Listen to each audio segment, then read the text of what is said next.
সিনেমার শুরুতে আমরা গানকে দেখি যে কিনা একটা বারে কাজ করে। না করেই বা কি করবে, তার বাড়ির আর্থিক অবস্থা খুবই খারাপ। তার এতটাই টাকার দরকার যে সে তার বসের কথায় আজকে জুয়াও খেলে। আসলে গান জুয়া খেলায় অনেক ভালো। সে জুয়া খেলে অনেকগুলো টাকা তার বসকে ইনকাম করে দিয়ে সেখান থেকে চলে যায়।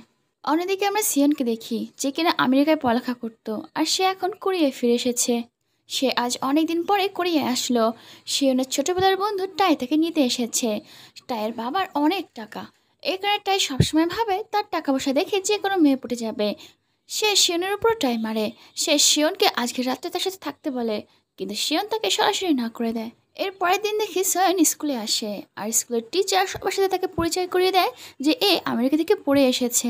সয়ন গানের পাশে গিয়ে বসে, আর গানকে দেখে ভাবে এ তো অনেক হ্যান্ডসাম একটা ছেলে। সে গানের সাথে আগ বাড়িয়ে কথা বলে আর তার উপরে ট্রাইও মারে, কিন্তু গান তাকে তেমন ভাও দেয় না। এরপর সয়ন দুটো মেয়ের সাথে বান্ধবী পাতায়। ওই দুটো মেয়ে বলে গান তো পুরো হট জম্বি। ও দেখতে অনেক হ্যান্ডসাম, কিন্তু ও অন্যান্য ছেলের মতো সব মেয়েদের ভাও দেয় না, আর কার সাথে তেমন কথাও বলে না। আসলে গানের পরিবার খুবই গরিব, ভালো করে খেতেও পারে না। এ কারণে সে সারাদিন আর রাতে কাজ করে, আর স্কুলে সে শুধু ঘুমায়। গান যখন একটা স্টোররুমে কাজ করছিল, তখন সেখানে থাকা দুটো ছেলের সাথে তার ঝামেলা হয়ে যায়। ওই দুটো ছেলের মধ্যে একটা ছেলে যখন গানকে মারতেই যাচ্ছিল, তখন সেখানে সোয়েন চলে আসে। সোয়েন মার্শাল আর্ট জানতো, আর ওই ছেলে দুটোকে আচ্ছা মতো ধুলাই দেয়। এটা দেখে তো গান ইমপ্রেস হয়ে যায়, কিন্তু তাও সে তার সাথে কথা বলে না। সোয়েন তো জানে যে গান ভালো করে খেতেও পারে না, তাই রাতের খাবারটা তার সাথে খেতে বলে, কিন্তু গান তাকে না করে দেয়। সোয়েন গানকে বলতে থাকে, আরে আমার মধ্যে কোথায় কমতি আছে, তুমি তো আমাকে একটুও ভাও দাও না।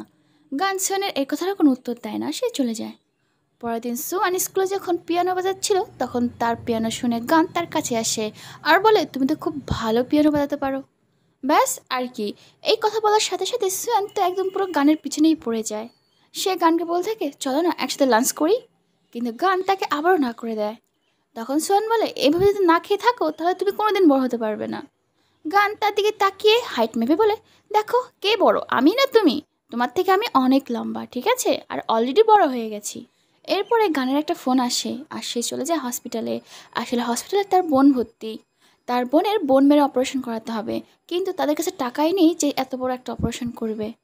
অন্যদিকে গানের বাবাকে দেখি যেখানে মদ খেয়ে ঘুরে বেড়াচ্ছিল। আসলে গানের বাবা একসময় খুব ভালো জুয়া খেলতে পারতো, কিন্তু সে জুয়া খেলে সব হারিয়েছে।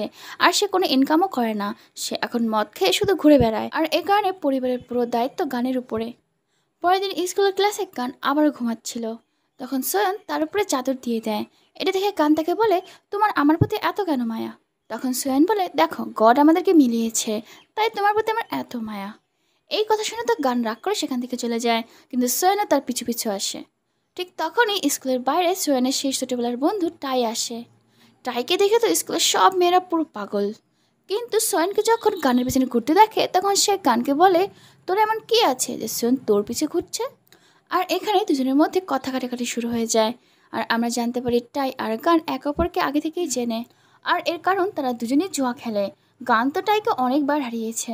অন্যদিকে দেখি গান রাতে একটা পোকার ক্লাবে ওয়েটারের কাজ নেয়। ওই পোকার ক্লাবে ইলিগালভাবেই সবাই খেলে, কিন্তু গানের কি যায় আসে, সে তো ওয়েটারের কাজ করে। গান কাজ করে ঠিকই, কিন্তু অকারণে সে সেখানে মারও খায়। অন্যদিকে সুয়েনকে দেখি যে কিনা গানের চিন্তায় মগ্ন।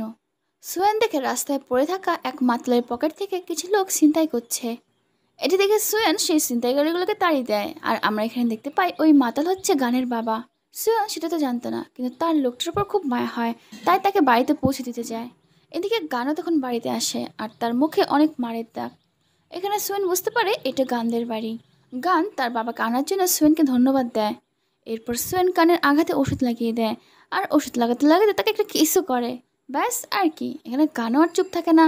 এখানে তাদের মধ্যে অনেক রোমান্টিক একটা দৃশ্য তৈরি হয়।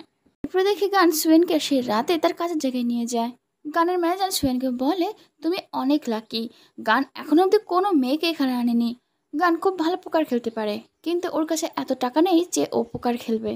সামনে একটা অনেক বড় পোকার ম্যাচ আছে, সেখানে যদি গান জিতে যায় তাহলে ওর সব সমস্যা দূর হয়ে যাবে। তুমি যদি ওকে রাজি করাতে পারো তাহলে ওর ভাগ্য বদলে যাবে। বাড়ি ফিরে বাদে সুয়েন গানকে বলে, তুমি এত কেন কাজ করো? তখন গান বলে, আমার বোন হসপিটালে ভর্তি, আর তার জন্য অনেক টাকার দরকার। তখন সুয়েন বলে, সামনে তো একটা পোকার ম্যাচ আছে, তুমি তো ওটা খেলতে পারো, ওটা খেললেই তো সব সমস্যা মিটে যাবে। কিন্তু গান তার কথা রাজি হয় না। সে সুয়েনকে তার বাড়িতে পৌঁছে দিতে যায়। আর এখানে সুয়েনের বাড়ি দেখে বুঝতে পারে সুয়েন অনেক ধনী ঘরের মেয়ে। সুয়েনকে তার সাথে একদমই মানায় না, কিন্তু সুয়েন তো তার প্রেমে পুরো হাবুডুবু খাচ্ছে। সে পিছন থেকে তাকে জড়িয়ে ধরে। এদিকে এই জিনিসগুলো দূর থেকে টাই দেখছিল। তার তো এসব দেখে ভীষণ হিংসা হয়, কারণ সে তো শিউনের পিছে পড়ে আছে যে কি করে ওকে পাঠানো যায়। এদিকে ডাক্তার গানকে বলে তাড়াতাড়ি টাকা জোগাড় করো, নাহলে তোমার বোনের অপারেশন তাড়াতাড়ি না হলে খুব বড় একটা সমস্যা হয়ে যাবে। এদিকে গানের বোন গানকে বলে, আমি চাই না অপারেশন করতে, আমি তোর উপরে বোঝা হয়ে আছি, আমি মরে যেতে চাই। এটা শুনে গান বলে, চুপ কর তুই, সব ঠিক হয়ে যাবে, আমি সব ব্যবস্থা করে নেব। এরপর রাতে থেকে ইলিগাল আন্ডারগ্রাউন্ড ক্লাবে গান কাজ করতে আসে। তাইও তার পিছু করে, কারণ সে যে করে হোক গানের কাছ থেকে প্রতিশোধ নেবে। আর সে পুলিশকে খবর দেয়। এখানে পুলিশ গানকে সহ সবাইকে ধরে নেয়। গান এখানে দূরের টাইকে হাসতে দেখে আর বুঝতে পারে এইসব টাই করেছে। এদিকে সুয়েন তো খুব টেনশনে পড়ে যায়, কারণ গানের কোনো খবর পাচ্ছে না সে। সে গানের কাজের ম্যানেজারকে ফোন করে। আর ম্যানেজার আর সুয়েন তারা দুজনেই পুলিশ স্টেশনে যায়। তারা পুলিশ স্টেশন থেকে গানকে ছাড়িয়ে নেয়। এখানে সুয়েন গানকে বলে, তুমি কেন এইসব করো? তখন গান বলে, আমি তো ওখানে ইলিগাল কিছু করি না, আমি তো ওয়েটারের কাজ করি। এখানে সুয়েন গানকে আবার সে টুর্নামেন্টের কথা বলে আর গানকে টাকা দিয়ে বলে, তোমাকে এই টুর্নামেন্ট খেলতেই হবে। তখন গান বলে, আমার খেলতে খুব ভয় লাগে, যদি হেরে যায়, যদি বাবার মতো আমার অবস্থা হয়। কিন্তু গান তার বোনের কথা আর সুয়েনের কথা ভেবে সেই খেলা খেলতে রাজি হয়ে যায়। গান ওই টুর্নামেন্টে খুবই সিরিয়াসলি নেয়। আর আমরা দেখি সেখানে টাইও খেলতে আসে। প্রথম ম্যাচে গান আর টাই অনেক লোককে হারিয়ে সামনের লাইনে চলে আসে। পরের দিন থাকে ফাইনাল ম্যাচ, কিন্তু রাতের বেলা সুয়ন গানের কাছে আসে। এখানে সুয়ন গানকে বলে, আমার গান চাই। আর এটা বলে এখানে দুজনে অনেকটা রোমান্টিক হয়। কিন্তু তারা কিছু করে না, কারণ পরের দিনই ফাইনাল ম্যাচ খেলতে হবে। পরের দিন দেখি টাই আর গান অনেক প্রফেশনাল খেলোয়াড়দের হারিয়ে দেয়। আর ফাইনালে গান আর টাই সামনাসামনি হয়। এখানে গান আর টাই দুজনেই টেনশনে ছিল, কারণ তারা দুজনেই ভালো প্লেয়ার। কিন্তু সেসব দেখি গান জিতে যায় আর টাই তার সাথে হাত মেলায়। সেখান থেকে পাওয়া টাকা দিয়ে গান তার বোনের চিকিৎসা করায়। এরপর দেখি গানের জীবনে সব কিছু ঠিকঠাক চলছে। এরপর দেখি গান সুয়েনকে জিজ্ঞাসা করে, আচ্ছা তুমি কেন আমাকে পছন্দ করো?